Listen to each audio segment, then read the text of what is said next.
ഈ ഐക്യമാൻ ഈ Hitler തോറ്റിട്ട് Hitler ആത്മഹത്യ ചെയ്തു. ഐക്യമാൻ അവിടുന്ന് വേറെ പാസ്പോർട്ടൊക്കെ ഉണ്ടാക്കി കള്ളപ്പേരൊക്കെ സ്വീകരിച്ച് രക്ഷപ്പെട്ടു. രക്ഷപ്പെട്ട് അർജന്റീനയിൽ പോയിട്ട് ഒരു സാധാരണ തൊഴിലാളിയായിട്ട് ജീവിക്കുകയാണ്. അവിടെ ഒരു കാർ കമ്പനിയിൽ ജോലി കിട്ടി. ആ കാർ കമ്പനിയിൽ ജോലി കിട്ടി സാധാരണ തൊഴിലാളിയായിട്ട് ഭാര്യയും മക്കളൊക്കെ ആയിട്ട് ജീവിക്കുന്നു. അപ്പോഴാണ് അയാളെ വേറൊരാള് അയാളുടെ ക്യാമ്പിൽ ഉണ്ടായ ഒരു ഇര തിരിച്ചറിയുന്നത്.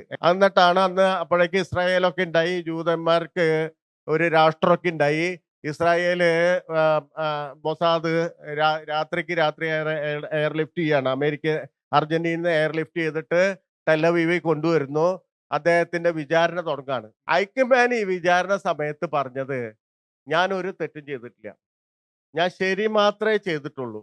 ഞാൻ നല്ല ഭർത്താവായിരുന്നു. എൻ്റെ വീട്ടിൽ ചെന്ന് ചോദിച്ചു നോക്ക്. എൻ്റെ മക്കളോട് ചോദിച്ചു നോക്ക്. എൻ്റെ ഭാര്യയോട് ചോദിച്ചു നോക്ക്. ഞാൻ നല്ല ഭർത്താവായിരുന്നു. ഞാൻ നല്ല അച്ഛനായിരുന്നു. അവർക്ക് നല്ല ജീവിതം ഞാൻ കൊടുത്തിട്ടുണ്ട്. അവരുടെ ഓരോ കാര്യങ്ങൾ അന്നത്തെ ഒരു പുരുഷ മേധാവിത്വ വ്യവസ്ഥ ഇന്നത്തെയും പോലെയുള്ള കുടുംബത്തിൽ ഒരു തലവൻ എന്താണോ നിർവഹിക്കേണ്ടത് അത് മുഴുവൻ ഞാൻ ചെയ്തിട്ടുണ്ട്. എന്നെപ്പറ്റി ഒരു കുറ്റവും ആർക്കും പറയാൻ പറ്റില്ല. ഞാൻ എൻ്റെ അടുത്ത ബന്ധുക്കൾക്ക് മുഴുവൻ നല്ല ബന്ധുവായിരുന്നു. എൻ്റെ സുഹൃത്തുക്കൾക്ക് മുഴുവൻ നല്ല സുഹൃത്തായിരുന്നു. പിന്നെ ഞാൻ കൊന്നു എന്നുള്ളതല്ലേ. ഞാനല്ല കൊന്നത്. എന്നോട് എനിക്ക് ശമ്പളം തരുന്ന വ്യവസ്ഥ പറഞ്ഞു കൊല്ലാൻ പറഞ്ഞു. ഞാൻ കൊന്നു. അവരെ രക്ഷിക്കാനാണ് ആ വ്യവസ്ഥ പറയുന്നതെങ്കില് ഞാൻ അവരെ മുഴുവൻ രക്ഷിച്ചേനെ. ഞാൻ നല്ല എംപ്ലോയി ആയിരുന്നു. നല്ല പണിക്കാരനായിരുന്നു.